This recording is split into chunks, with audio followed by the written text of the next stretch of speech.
നടിയെ ആക്രമിച്ച കേസിൽ പ്രതി പൾസർ സുനി ജയിലിൽ നിന്ന് അയച്ച കത്തിന് പിന്നാലെ ഇപ്പോൾ സുനി കൈമാറിയ പുസ്തകത്തിലെ വിവരങ്ങളും ചർച്ചയാകുകയാണ്. തന്റെ സ്വന്തം വക്കീലിൽ നിന്ന് നീതി ലഭിക്കില്ലെന്നാണ് സുനിയുടെ കുറിപ്പിൽ പറയുന്നത്. നടിയെ ആക്രമിക്കാനുള്ള ഗൂഢാലോചനയിൽ നടൻ സിദ്ദിഖിനും പങ്കുണ്ടെന്നാണ് ലഭിക്കുന്ന വിവരം. അമ്മ സംഘടനയുമായി ബന്ധപ്പെട്ട് ഒരു സെക്സ് റാക്കറ്റ് നടക്കുന്നു എന്നും ആ കത്തിൽ പരാമർശിക്കുന്നുണ്ട്.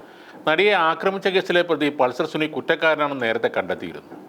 ജയിലിൽ നിന്നും പൾസർ സുനി പുറത്തേക്ക് അയച്ച കത്തിൽ താൻ കുറ്റക്കാരനാണെന്ന് സമ്മതിക്കുകയും ചെയ്തിരുന്നു. കൂടാതെ കേസിൽ ദിലീപ് അടക്കമുള്ളവരുടെ പങ്കിനെക്കുറിച്ചും പൾസർ സുനി കത്തിൽ പറഞ്ഞിരുന്നു. 2018 സുനി കത്തെഴുതി പുറത്തേക്ക് അയക്കുന്നത്. ഇതിൽ ദിലീപ് പറഞ്ഞിട്ടാണ് നടിയെ ആക്രമിച്ചതെന്ന് വ്യക്തമായി പറയുന്നുണ്ട്. കൊച്ചിയിലെ അബാദ് പ്ലാസയിൽ നടന്ന ഗൂഢാലോചനയിൽ സിദ്ദിഖും അമ്മയിലെ പ്രമുഖരും പങ്കെടുത്തതായും സുനി പറയുന്നു. അമ്മ സംഘടനയുമായി ബന്ധപ്പെട്ട് ഒരു സെക്സ് റാക്കറ്റ് ഉണ്ടെന്നും കത്തിൽ പറയുന്നുണ്ട്. അതും കൂടാതെ അമ്മയുടെ ചില വിദേശ ഷോകളുമായി ബന്ധപ്പെട്ട സാമ്പത്തിക ആരോപണങ്ങളും കത്തിലുണ്ട്. 2021 ജനുവരി 8 എറണാകുളം സബ് ജയിലിൽ നിന്ന് സുനി കൈമാറിയ പുസ്തകത്തിൽ എഴുതിയ വിവരങ്ങളാണ് ഇതൊക്കെ. സ്വന്തം വക്കീലിനെ കുറിച്ചുള്ള സംശയങ്ങൾ സുനി ഈ പുസ്തകത്തിൽ പറയുന്നുണ്ട്. അറവുകാരൻ തൻ്റെ പോത്തിനോട് കാണിക്കുന്ന ദയവ് പോലും വക്കീലിൽ നിന്ന് തനിക്ക് ലഭിക്കുന്നില്ലെന്ന് ആ കത്തിൽ ആരോപിക്കുന്നു. മഞ്ജു വാര്യരെയും സംവിധായകൻ VS ശ്രീകുമാറിനെയും കേസിൻ്റെ ഭാഗമാക്കാൻ ദിലീപ് ശ്രമിച്ചെന്നും പറയുന്നുണ്ട്. പ്രതിപട്ടികയിലുള്ള മാർട്ടിനെ ഉപയോഗിച്ച് മഞ്ജു വാര്യർക്കെതിരെയും ശ്രീകുമാറിനെതിരെയും മൊഴി നൽകാൻ ബാബു സാർ ഇടപെട്ടെന്നും പറയുന്നുണ്ട്. താൻ തെറ്റുകാരനാണെന്നും കോടതിയിൽ ഏറ്റുപറഞ്ഞ് കിട്ടാവുന്ന ശിക്ഷ അനുഭവിച്ച് തീർക്കുമെന്നും 7/5/18 എഴുതിയ കത്തിൽ പറയുന്നുണ്ട്. സുനിയെ കോടതിയിൽ എത്തിച്ചപ്പോൾ സുഹൃത്ത് വഴിയാണ് ഈ കത്ത് പുറത്തു വന്നത്. ജയിലിൽ വായിക്കുന്നതിനായി നൽകുന്ന പുസ്തകത്തിൽ വരികൾ അടയാളപ്പെടുത്തിയും വിവരങ്ങൾ മനസ്സിലാകുന്ന രീതിയിൽ ചില വരികൾ എഴുതി ചേർത്തുമാണ് പൾസർ സുനി ഈ കേസിനെക്കുറിച്ചുള്ള വിവരങ്ങൾ എഴുതിയിട്ടുള്ളത്.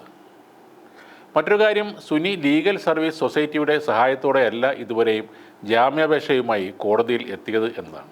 ലക്ഷങ്ങൾ ഫീസ് നൽകി സ്വന്തമായി നിയോഗിക്കുന്ന അഭിഭാഷകർ വഴിയാണ് കോടതിയിൽ എത്തിയത്. ഇതുതന്നെ പ്രതിക്ക് പിന്നിൽ ആരോ ഉണ്ടെന്ന സംശയം ബലപ്പെടുത്തുന്നുവെന്ന് ഹൈക്കോടതിയും നേരത്തെ നിരീക്ഷിച്ചിരുന്നു. ഇപ്പോൾ സംവിധായകൻ ബൈജു കൊട്ടാരക്കരയും ഇതേ ചോദ്യമാണ് ചോദിക്കുന്നത്. സുനിയെ ഇപ്പോൾ ജാമ്യത്തിലിറക്കേണ്ട ആവശ്യം ആർക്കായിരുന്നു? ഈ കേസ് ആരാണ് ഇത്രയും കാലം വലിച്ചു നീട്ടിയത്? നിരവധി തവണ സുപ്രീം കോടതിയിൽ ഇതിൻ്റെ ഹർജികൾ കൊടുത്തിരിക്കുന്നത് 25 മുതൽ 30 ലക്ഷം വരെ ഫീസ് വാങ്ങുന്ന വക്കീലുമാരെ വെച്ചാണ്. കേസ് നീട്ടിയതിൻ്റെ ഉദ്ദേശം തന്നെ ഇതൊക്കെ തന്നെ ആയിരിക്കും. പൾസർ സുനിയെ കൊണ്ട് മാറ്റി പറയിച്ചാൽ 8ാം പ്രതി ദിലീപിന് ചിലപ്പോൾ ഈ കേസിൽ നിന്നും രക്ഷപ്പെടാൻ പറ്റും. അതിനുള്ള അടവാണ് ഇതൊക്കെ. അല്ലെങ്കിൽ ജയിലിൽ കിടക്കുന്ന ഒരുത്തിന് വേണ്ടി ഇത്രയും പണം ആരെങ്കിലും ചെലവാക്കുമോ? സുനിയെ ഇറക്കിയതൊക്കെ ഒരു അഡ്ജസ്റ്റ്മെൻറ്റാണ്. സുനി കേസ് തീരുന്നവരെ പലതും പറയും. പ്രതിസ്ഥാനത്തുള്ളവരെ രക്ഷിക്കാൻ വേണ്ടി പലതും മാറ്റിപ്പറയും. പലതും ഇനി നടക്കും. കാരണം കാശ് കിട്ടിയാൽ സുനി അതൊക്കെ ചെയ്യും. കാശ് കൊടുക്കാതിരുന്നിട്ടാണല്ലോ ഈ കേസിൽ പലതും സുനി നേരത്തെ വിളിച്ചു പറഞ്ഞത്. പൾസർ സുനിക്ക് വെറും 63 രൂപയാണ് ജയിലിൽ ശമ്പളം.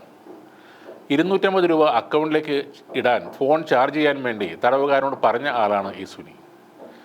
അങ്ങനെയുള്ള സുനിക്ക് കേസ് നടത്താൻ ലക്ഷങ്ങൾ എവിടെ നിന്നാണ് കിട്ടിയത്?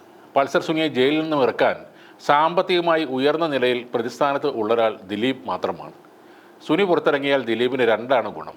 1, ദിലീപിൻ്റെ ഇമേജ് വർദ്ധിപ്പിക്കാൻ എന്തെങ്കിലും പ്രസ്താവന നടത്തിപ്പിക്കാം. 2, ഈ കേസിൽ നിന്നും ഊരിപ്പോരാൻ വേണ്ടിയുള്ള എന്തെങ്കിലും കാര്യങ്ങൾ ചെയ്യിക്കാം. ഇതാണ് ബൈജു കൊട്ടാരക്കര പറയുന്നത്.